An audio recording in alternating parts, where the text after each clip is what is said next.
Hey, should you buy or rent a property? Let's talk about this.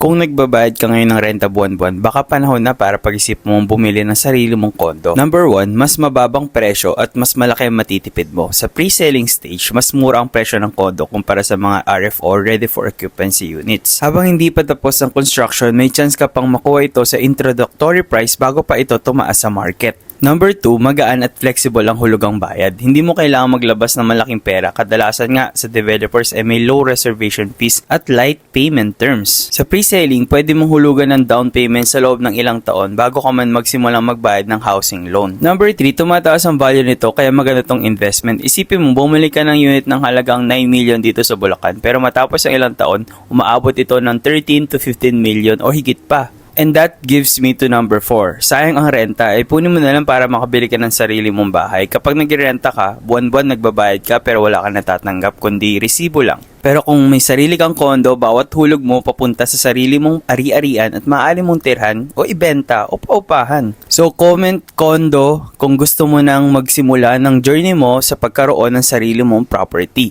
This is Ben and Inquire Now. See you on my next video.